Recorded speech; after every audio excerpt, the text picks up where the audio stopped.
And good evening, everyone, and happy Monday evening here at Mystery Island. I'm John O'Loughlin, and welcome to my channel. It's called McDuff Lives. And tonight we are doing part 4 of McDuff Matters, my breaking down my father's career as I've told it in the book McDuff Lives, which you can get on Kindle right now at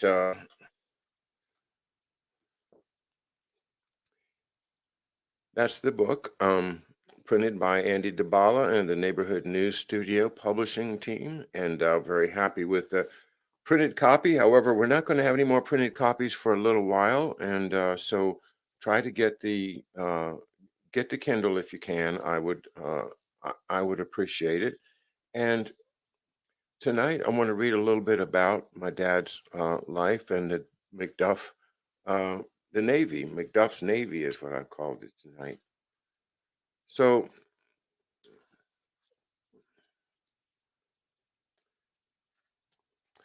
just picking up the story here on page 9 of the book, my father, Tom, was a Harvard College graduate 1942. He was a tackle on the varsity football team. He majored in English and was in the Reserve Officer Training Program, the Navy program, as the Second World War was raging in Europe and the Pacific. Tom entered the United States Navy Reserve Midshipman School at Columbia University in New York City upon graduating from Harvard in the spring of 1942. Records indicated he was injured in some way and had to leave the school during the summer for treatment. During his convalescence, Tom created a game based on his studies of naval warfare. He called the game Task Force. Task Force was a board game similar to, but more complex than Battleship. It may have been this game, or perhaps it was destiny that upon his recovery, he was accepted into the next class and appointed the regimental commander of the class in the fall of 1942. Um, well, the first thing I wanted to show you tonight is, in fact, Tom's game.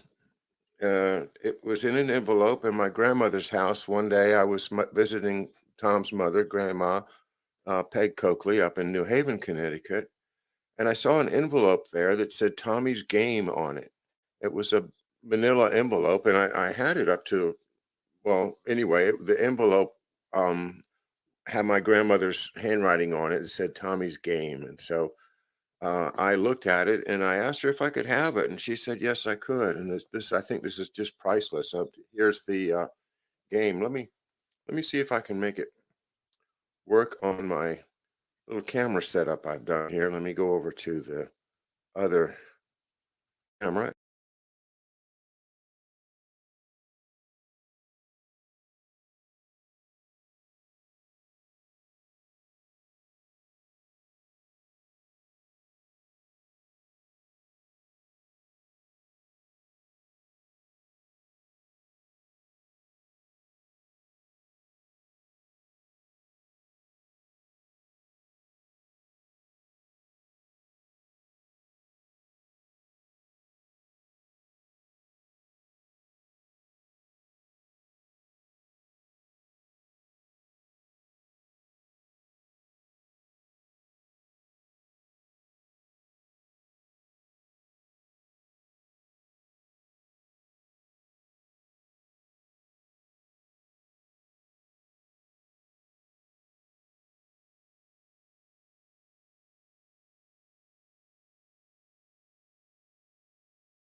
Firing in different directions.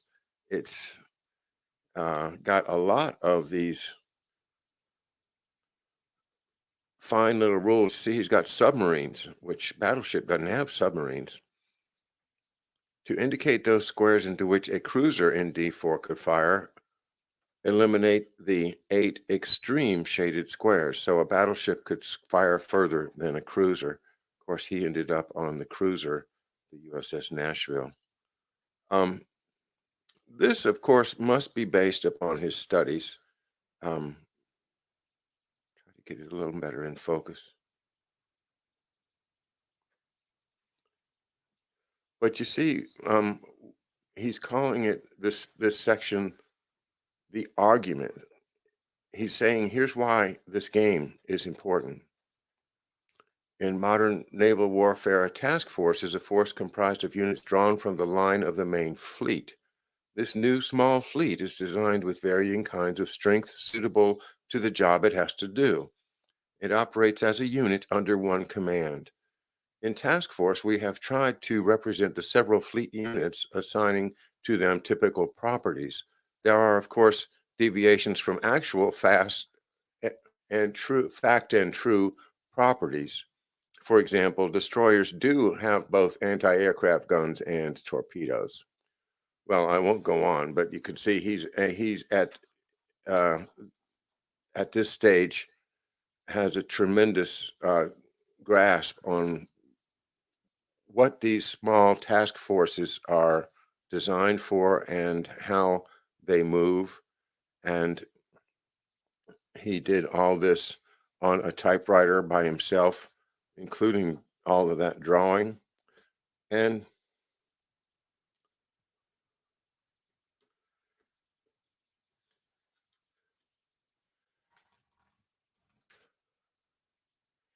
there's his signature at the bottom.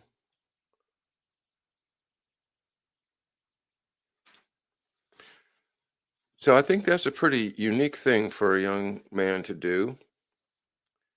He graduated from Columbia Midshipman School in February of 1943. And this is a newspaper article about him being honored with a sword from the British Admiral, Admiral C.S. Holland.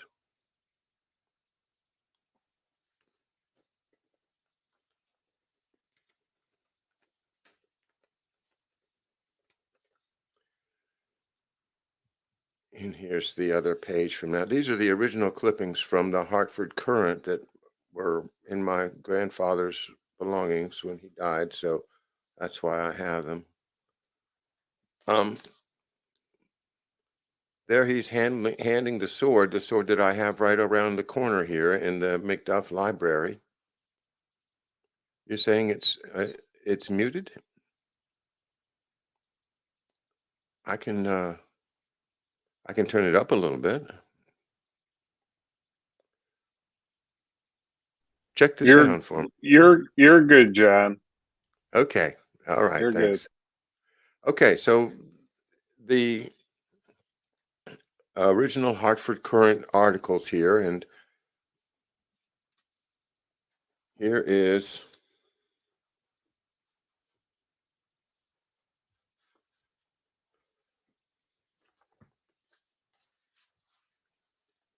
here's this beautiful photo. Let me get rid of that. This beautiful photo that is his graduation from midshipman school.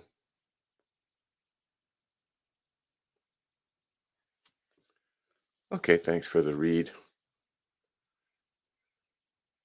You wonder about the break the sword story, Corky. Well, the break the sword story is true, and it's at the other end of this sword's life. Here we've just got it started with Admiral Holland. Admiral C.S. Holland is an important British admiral.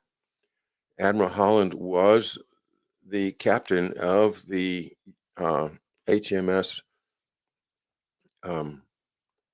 Ark Royal.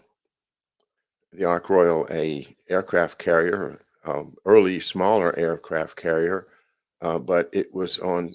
He was in charge of the part of what's called Force H in the Mediterranean from 39 to 41.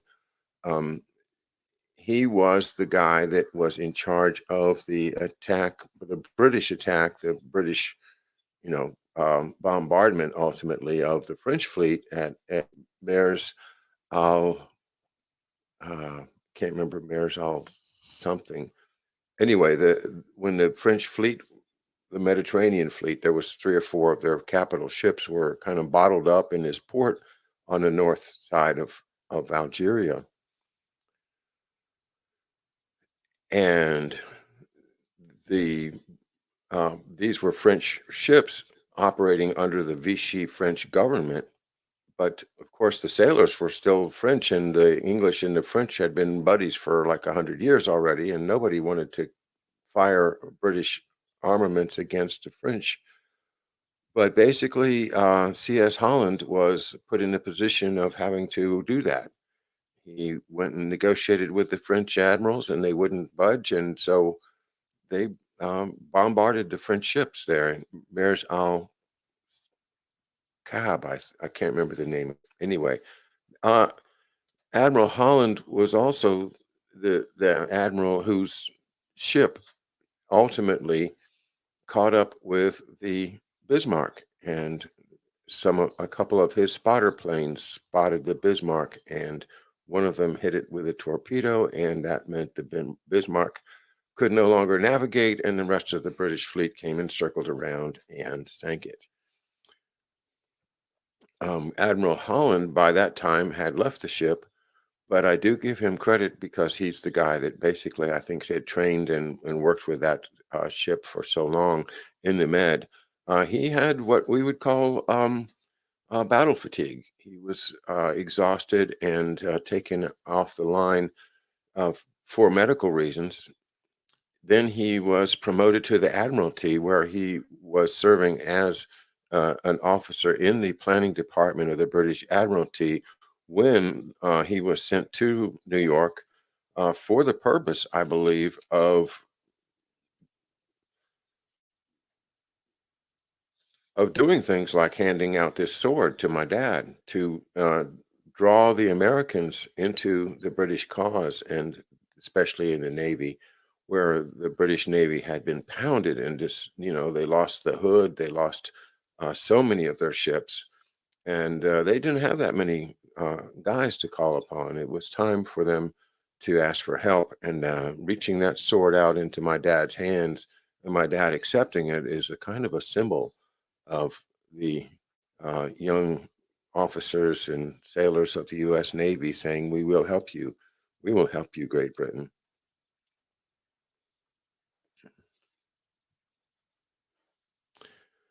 So my dad, when he graduated, was sent to Washington, D.C. to study at the Bomb Disposal School, which is still exists, and it's actually down here in Charles County now, the Naval Bomb Disposal School. And at the time, he was trained at the DC Fire Academy, which is down on South Capitol Street, right across from the Naval Photographic Lab, where I believe he also got training in interpretation of aerial photographs as he was getting ready to be sent to the theater. I have here, and I've never shared this with anyone. This is my father's U.S. Navy officer service record, and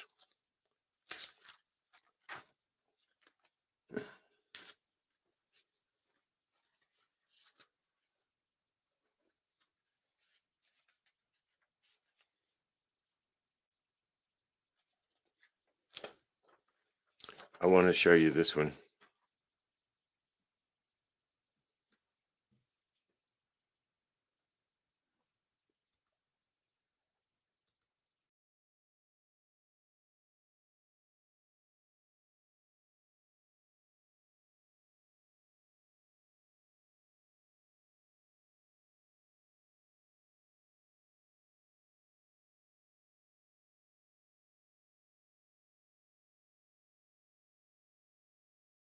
Proposal School, and you will proceed to San Francisco and report to the Commandant 12th Naval District for transportation to the port in which the USS Nashville may be, and upon arrival report to the commanding officer of that vessel for duty involving bomb disposal.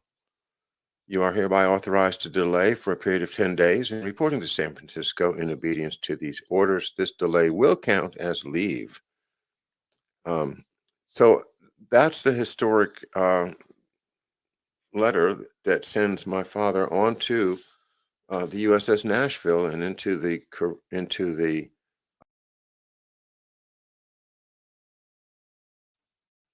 MacArthur's Navy.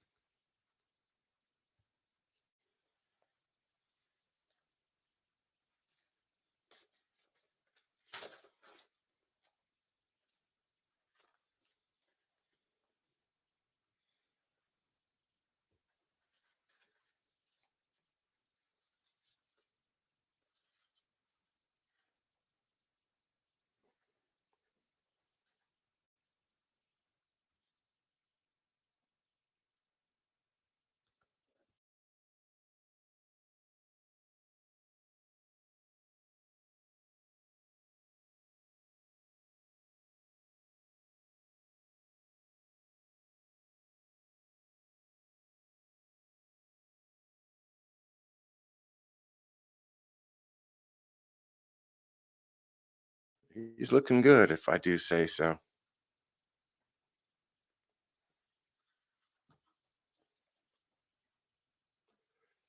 There he is in front of the house on New Britain Avenue, with his relatives, his two aunts, or his aunt, and then behind him is the lady there, and that's Rosemary, who was a dear friend of my father's, and his best friend Joe Russo, who is standing behind Rosemary. So this would have been again, and isn't it interesting that he's wearing that kind of a silk scarf? But I think that's his Aunt Bess there that he's walking with. She has on a fur coat of some kind. But that would be Hartford, Connecticut in 1943.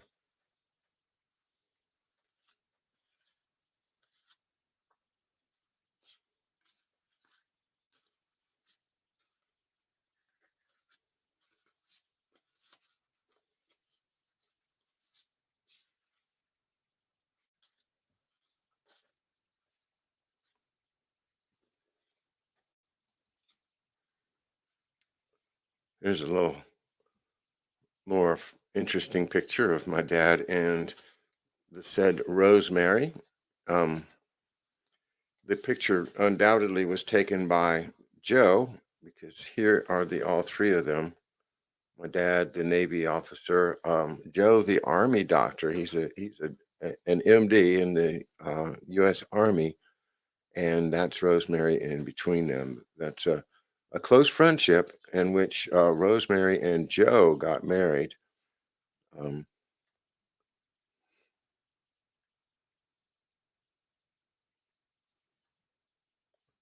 so just wanted to share some of these that you've never seen before. I've never shared them with anyone. Um,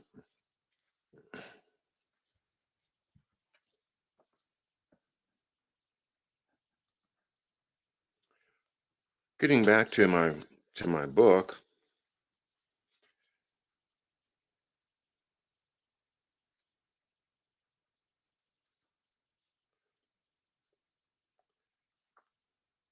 the Nashville was already a famous ship before my father joined it. The Nashville, in fact, had been on the Doolittle raid, which was right after um, Pearl Harbor.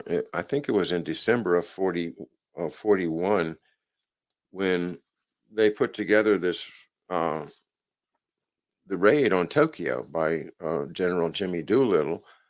And you probably know the story of that, but it's significant that Nashville, the cruiser, was on the scene and fired. I think may have been the first shot of the first sinking of a Japanese vessel by a U.S. Navy vessel.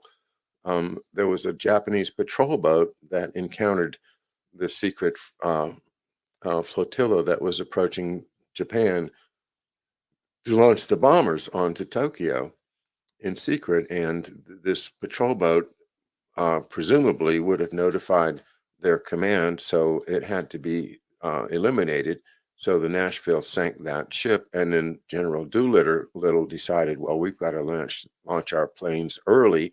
So they did, and the story, of course, is that although a couple of the pilots, I don't think, didn't make it back, almost all of them did after ditching in China because they left so early they didn't have enough fuel to get back to the aircraft carrier. Anyway, oh, and Dr. Joe ended up um, treating the victims of the Bataan Death March after the war. Uh, Another just amazing story of the greatest generation that we forget about if we don't remind ourselves. Um, so my dad ended up at Mare Island, where the ship is and being refitted. They joined the ship and in June of 43, and they sail back into the war in August of 1943, where they start participating in raids on Japanese-held islands, such as Wake Island. Nashville is there to provide fire support with 5 and 6-inch guns, which is essential to attacking these islands. You have to soften up the defenses before the Marines have a chance of landing.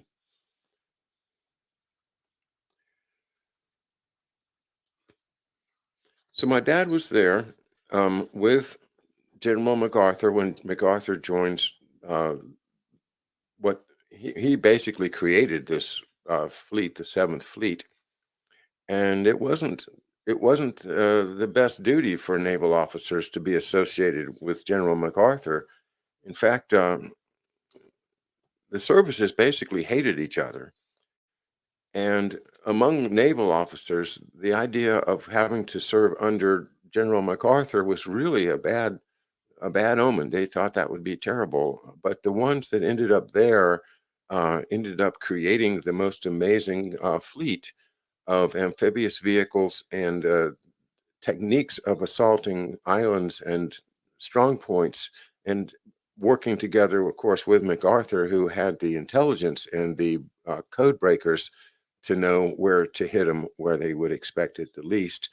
And that's how they proceeded up the long, long coast of New Guinea to jump off onto Morotai, and then from there over to Leyte Gulf. In my book, I have a picture of my dad standing on the bridge of the Nashville with General MacArthur. And I can tell you, I was quite shocked when I saw that picture the first time. I have a number of pictures from the Navy, but this picture here is an Army picture. Sorry about that, but you can see this is my dad with the binoculars there, and just over to the side is General MacArthur with a little splash of sunlight on his cheek there. Um, General Kinney, and I'm not sure who the other one is, but those are general officers on the bridge of the Nashville on October 20th, 1944. Uh, the actual landing, and my dad is watching the landing through the binoculars. Why my dad? Did he have anything to do with the planning? Perhaps. I suspect that he did.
this is one of those where I think we have uh, we have evidence that he had a camera with him. Anyway, we've got lots and lots of interesting photos. Deborah Johnson sorted through them all and made a catalog of them, which I have online. Um, Here's another one of my favorite ones. This is the guys from the ship wading into shore on one of the Admiralty Islands. We don't know which one, but for just a little bit of shore leave. And that's when they went and they got some warm beer. There's a picture of them in in the book Humble Heroes by Stephen Buston, who's also the son of another crew member of the ship. His book Humble Heroes has pictures of my dad in it. Um, and this picture, I think, is one of my favorites. I've never shown it to anybody before, but anyway, here you go.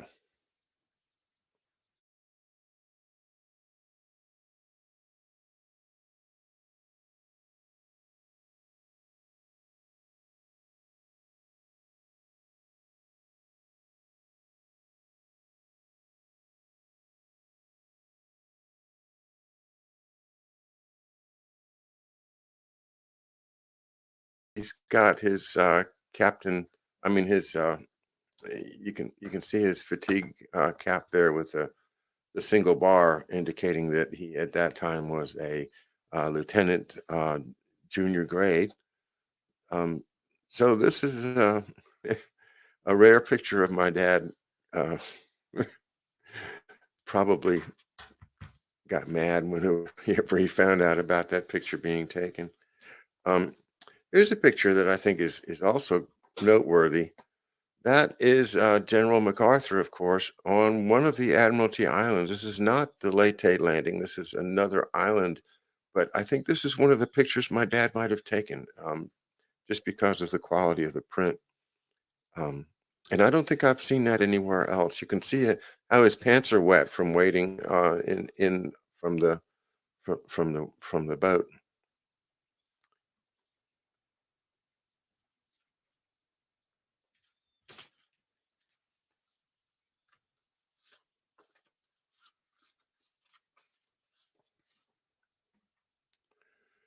Here, this picture is taken from the bridge of the Nashville. Sorry about the glare there. It's curved. There.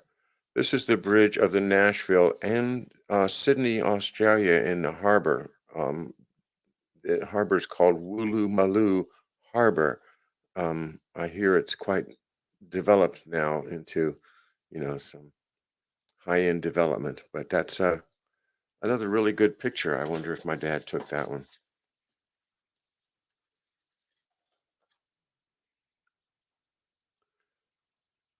This is one of the stock pictures, but I thought it's so fascinating. There's the man with the bugle, um, you know, sounding the bugle call on the ship. Um, Look how young he is. What, 18 maybe?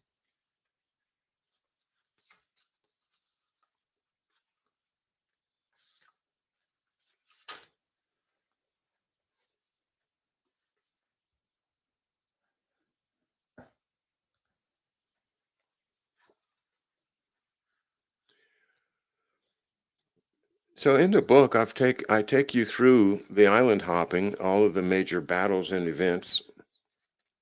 And there's one incident that I think is really noteworthy as we think about McDuff now as a young man who's going to end up being at the very, very height of the Pentagon, doing intelligence work, covert operations planning, and a specialist in counterinsurgency for President Kennedy. Well, how does he get interested, or how did he start with this? As I said, I do believe that he had some training that's not recorded in intelligence, and in particular in the analysis of aerial photography, which was such a big part of winning these battles, was to get the good photographs before you sent the troops in. Um, well, on April 19th, 1944, something unusual happened on the Nashville. They are in Humboldt Bay, New Guinea, and who should show up but General Wild Bill Donovan, the OSS chief. And he's apparently decided to just accept a long-standing invitation from General MacArthur. Of course, they're both Army generals, to pay a visit. So General Donovan says, I really want to get some guys into the Southwest Pacific area. And I've been trying to get MacArthur to go along with me for years now, but I'm going to make a big push. I'm going to go down there and see him. So my dad, now a lieutenant on ship, just promoted on the 17th of April, no, the 13th of April. Um, and here comes this amazing meeting between MacArthur and Donovan, where Donovan is once again going to have to pound sand because MacArthur will not allow him to bring his spooks into MacArthur's area, at least not during wartime. And it's pretty obviously the reason is if you're the general in charge of a certain area, you don't want to have stuff going on that's not under your command. It's it just makes sense. But these OSS types are very persistent. So here comes MacArthur versus Donovan. The rivalry between these two Army generals was not new. The visit by Don to MacArthur in New Guinea in April 1944 was the last of many efforts by Donovan, who had been appointed by FDR to the post of coordinator of information before the war, and who had first approached MacArthur in 1941, even before Pearl Harbor, to obtain permission to operate in MacArthur's area. Donovan and MacArthur are both described as prima donnas, and that is certainly a huge part of their inability to work together, but a much deeper disagreement existed between them as to the value or lack thereof of secret operations forces generally and their usefulness in actual wartime combat where the theater commander needs complete control over whatever is happening in his command.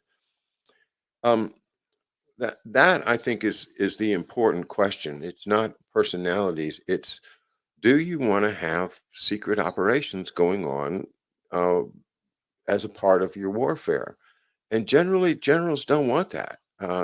People that are in charge of winning a war want to be able to act with a free hand, to use massive force to win the war. That's the Westmoreland's and President Johnson's approach to the Vietnam War. It was massive force, 500,000 American guys, and that was never going to work in Vietnam. But to win a war of the size of World War II, you can't rely on covert operations. You might send some Marines out to blow something up one day, but to have an entire operation of called the OSS going on under uh, without you having operational command of what they're doing, it was just and always it wasn't just then. It's right up to the present day that the real war fighting generals are going to object. That is, if we have any left, to the idea that uh, all your assets should go into covert operations and secret war.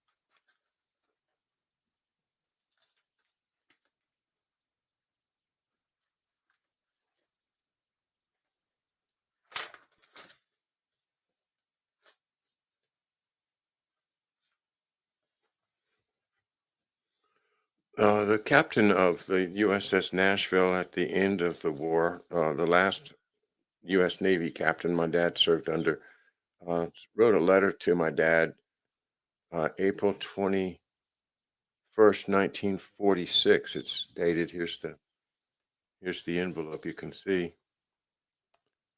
And what he said, I'm glad to see you have decided to remain with us, and I believe I'm safe in saying you will not regret this decision. I hope the enclosed will help you in getting your law course. Let me know how things turn out for you, and if I can ever be of further help, please do not hesitate to let me know. Atherton McCondray, Captain U.S. Navy. That's an indication that he had been accepted into the regular Navy. Of course, the reserve officers of the U.S. Navy Reserve were all dismissed at the end of the war, except for very few were offered a commission in the regular Navy. So this does document my dad's having been offered that. And as you know from the story, he had to refuse it because of trouble at home.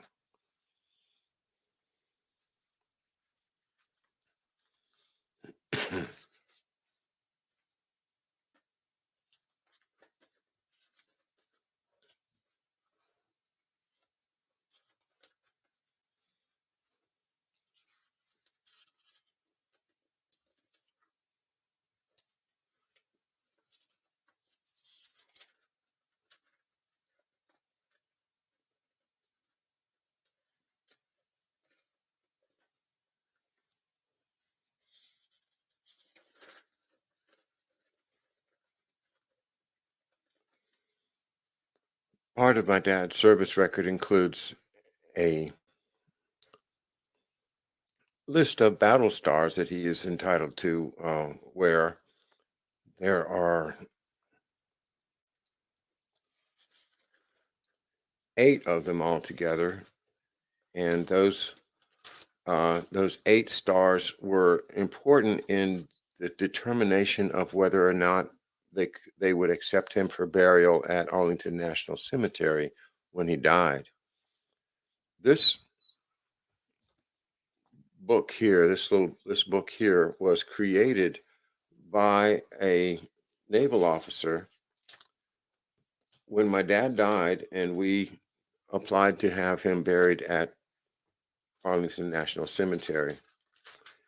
And the reason that we had to apply was because he was a Catholic, and Catholics cannot be cremated. They have to be buried.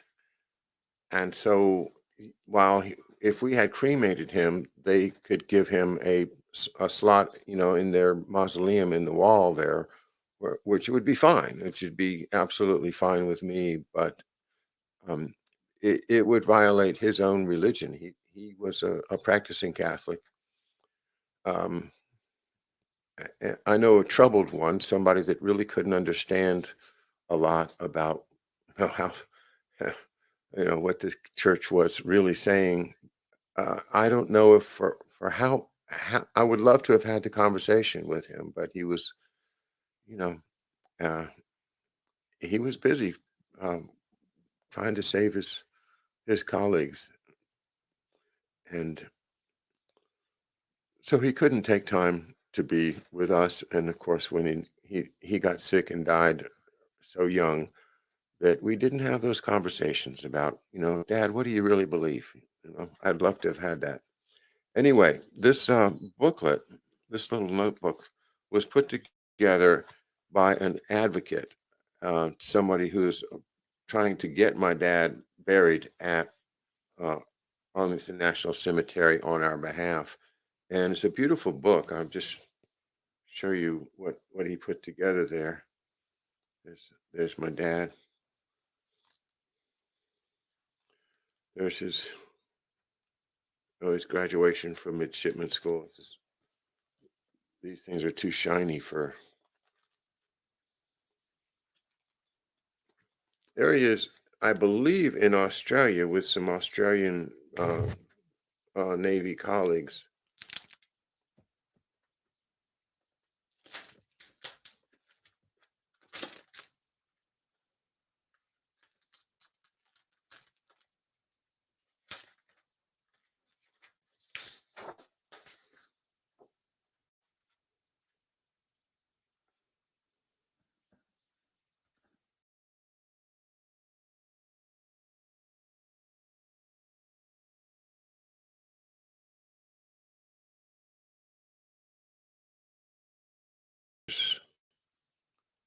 on the Nashville.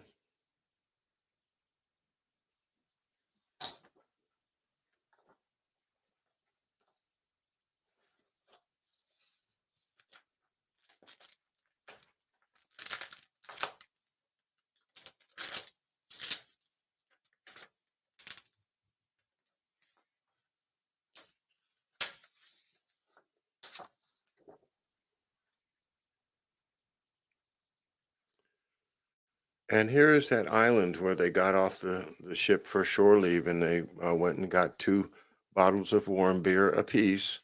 Uh, you can see my dad in the lower, sitting down on the right. He's the only one just in a white T-shirt.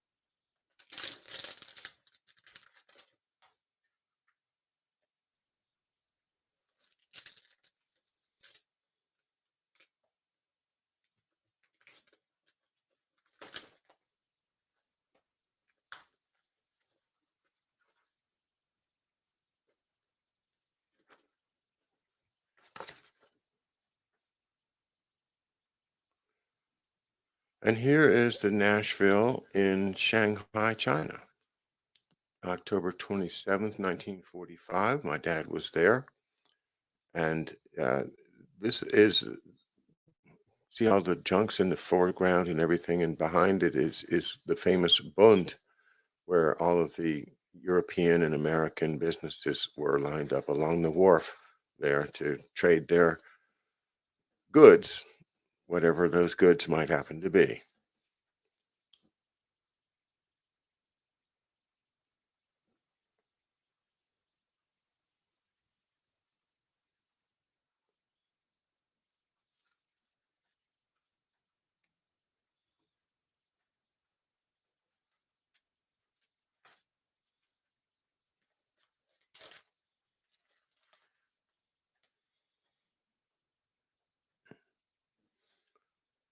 On December 13th of 1944, in Nashville, having participated in the Leyte Gulf landings and being the flagship of General MacArthur as he ran the whole show, did not participate in the actual fighting in the Battle of Surigao Straits, which happened the day before, the 2 days before the landing on October 20th. But the Battle of Surigao Straits was a battle that was uh, the attempt by the Japanese Navy to draw the Americans into a last battle that they could finally destroy the American Navy. It was a forlorn hope. They couldn't possibly have won it, but they lost it really, really bad. And the interesting thing is, you had the Straits, the Surigao Straits, was the path that the Japanese force, the Kurita force, came up towards Leyte Gulf. They were going to try to attack the landing area and break up the landing. So it was a serious threat.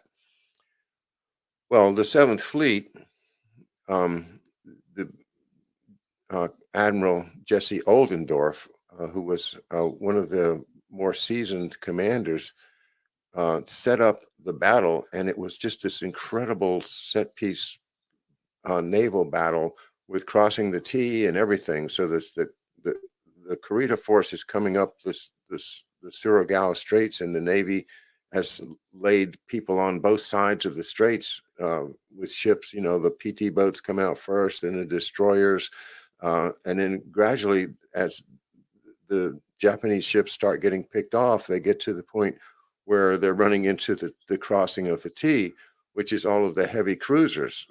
And and I think they've got about a dozen of them that are just going to sail straight across the top as the Japanese fleet comes up. And the amount of armament that they have to bear against the Japanese at this point is just overwhelming. So that did away with most of the Japanese fleet, but the Japanese were far from surrendering. So that leads me up to December 13th of 1944, when the Nashville is called upon to be the flagship of what's called the slow tow convoy. They called it slow tow because all the ships on it had to go as slow as the slowest ship. These are the convoy ships that are taking all the equipment, the material, the food, the weaponry to Kruger's Sixth Army, which is going to land on the next island, Luzon. So it's a sitting duck, really, as it's cruising through the Surigao Straits, going backwards away, the opposite way from the Japanese had come through. Well, it's coming around this island of Negros when a single kamikaze plane is spotted in the sky, and it comes diving straight down and parallel to the water, and it just flew directly into the Nashville. I've told that story on other of my shows, so I won't try to go into it all tonight. But that had to be one of the most important formative times of my dad's life, when he, who had started his Navy career studying bomb disposal and assigned to the Nashville as the bomb disposal officer, is called into action to defuse whatever bombs are left after the kamikaze blows up on the ship. And we have pictures in my book from the aftermath of that horrible event, in which 133 of his fellow shipmates were killed and 190 were severely wounded, taken to the hospital in Tacloban. After that event, the ship barely survived it. And again, my father's firefighting skills and his ability to get the fire out.